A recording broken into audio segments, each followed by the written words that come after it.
All right, are you getting less views on your videos? On every upload, are you getting less views than you were before? Or do you wish that you could get more views over time?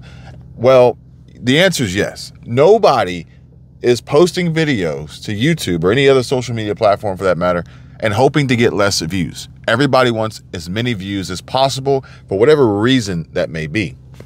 Now, I'm going to make this really quick because we are losing daylight here. So I don't want to be talking to you guys in the dark.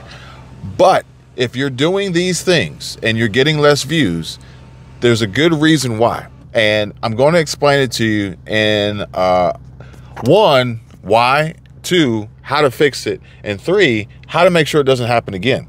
Because as a YouTuber, and I'm going to focus on YouTube here because I'm not getting into TikTok, I'm not getting into Instagram and all that other stuff. But as a YouTuber, a lot of folks focus on this ranking system of 1 of 10, which is why YouTube collapsed or offered the ability to collapse this ranking system of 1 of 10 so that you don't get hung up on this idea that if your video isn't a 1 of 10 or at least 3 of 10 or better, that your video is a failure.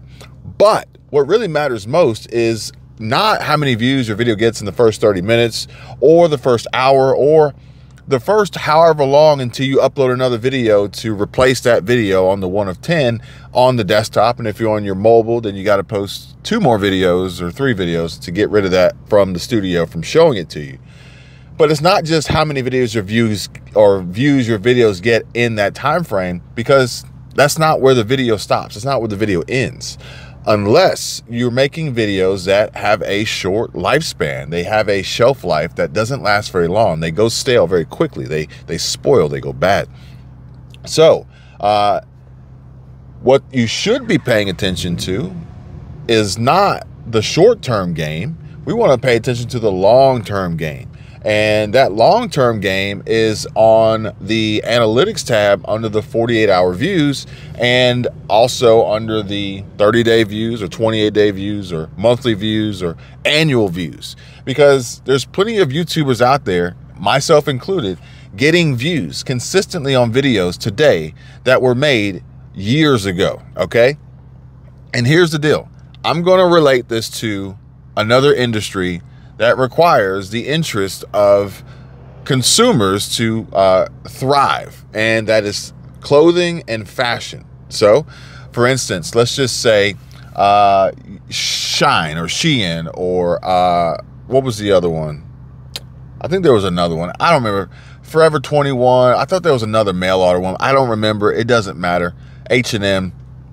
The simple fact here is that, and you guys have probably heard about this in the news because some people actually really disagree with how these businesses and companies operate and run, because ultimately it's not only taxing and burdensome for the child labor that goes into making these cheap products, some of which actually end up on like sites like Wayfair as really expensive furniture, and it's actually people or kids that you're trying to buy in traffic. But that's a whole nother story. We'll save that for another video.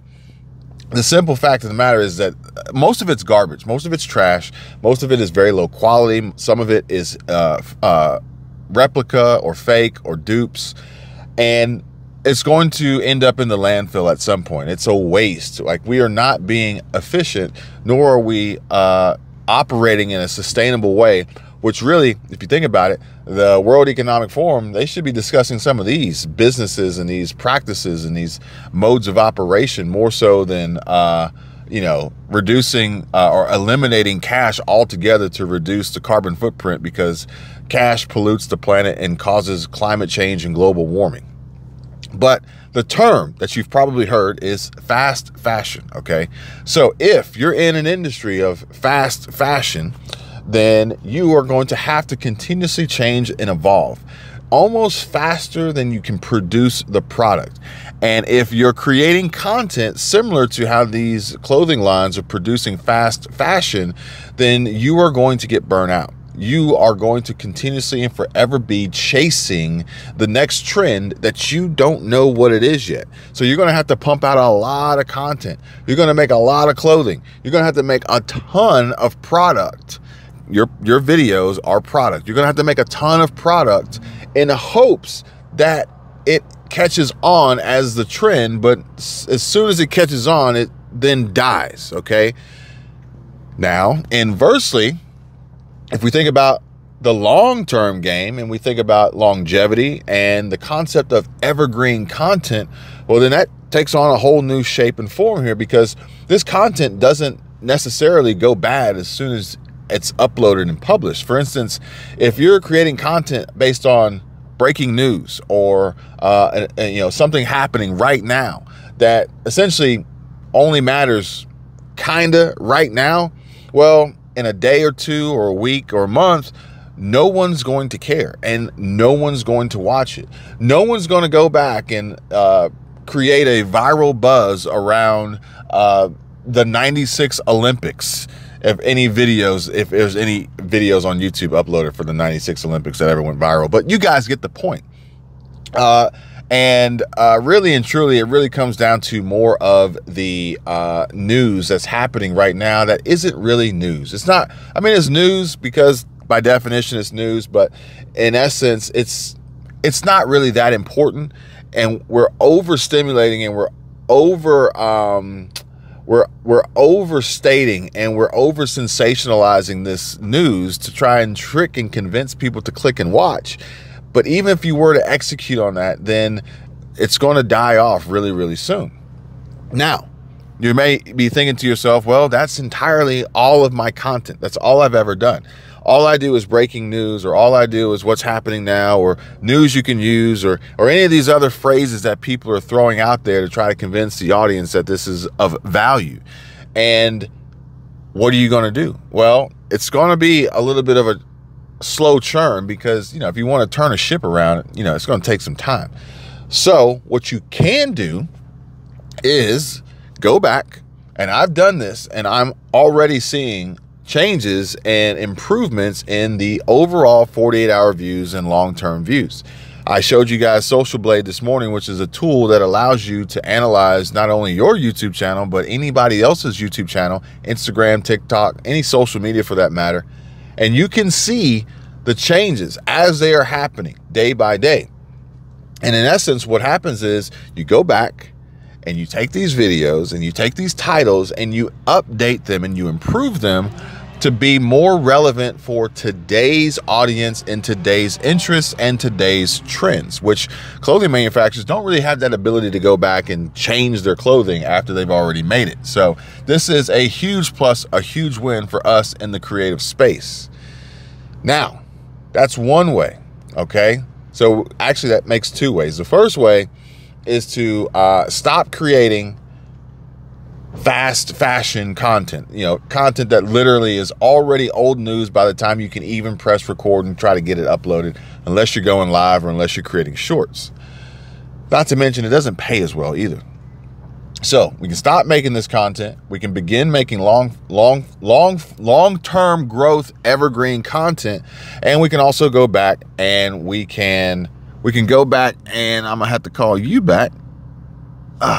We can go back and we can edit and modify our old videos to try to revive them, get a little bit more life out of them, a little bit extra juice. Now, moving forward, well, what do? Do you only make short form content or short-term fast content and make more of it, and then set reminders to change the titles as often as possible and the thumbnails to stay relevant? Do you only make long-term evergreen content that may take a little bit longer to show results, where you may be thinking to yourself, well, I need money now. I don't have time to wait for this. I need money now. Okay, well, then we combine the two, okay? And you create a schedule. You create a routine of, I'm going to make some faster content, some, shorter shelf life content. I'll make 2 or 3 of those, and then I'll make an evergreen video or 2 evergreen videos that will kind of like, they're going to grow over time. You create the intervals that you want to do to manipulate and alter your content. But here's the key. With evergreen content, it has to be of value. It has to be of substance. It can't just be you repeating or rereading something that happened, because that's not necessarily going to be as enticing and exciting and worthwhile for people to watch and for the algorithm to promote and share for eternity, essentially. We don't know how long this is going to last. This YouTube could crash tomorrow. Anything's possible. So you're going to have to elevate your game. You're going to have to step it up a notch or 2 or 3 or 10, especially if you're in a low effort niche and you have been basically skirting by and getting by and like just kind of coasting and cruising along. These sirens are coming. I don't know what's happening. By, you know, just literally, there was a time, if you guys remember, during the pandemic, where if you had a YouTube channel, for the most part, you were going to get views. It didn't matter. And if you were talking anything about stimulus checks or anything coming from the government or free money, any boosts or any aid or any CARES Act, you were going to get tons of views and your channel was going to grow, and it was inevitable. At that time, it was unreal. It was crazy. But times have changed. Business changes, the economy changes, the market changes, interest changes, trends change, and we have to change along with them, or else you go the way of the dodo. Now that you have this information, and now that I am almost in the dark, I'm going to go now. If this is any value to you, smash the like button, subscribe. If you've made these changes already and you've already seen some improvement, please let me know. And if you want more information, you know where to find me. Check out Social Blade. And I'm not sponsored by any of these people. I'm literally only trying to help people improve their content, improve their channels, and help the audience and the viewers and the subscribers gain access to better videos. See you guys.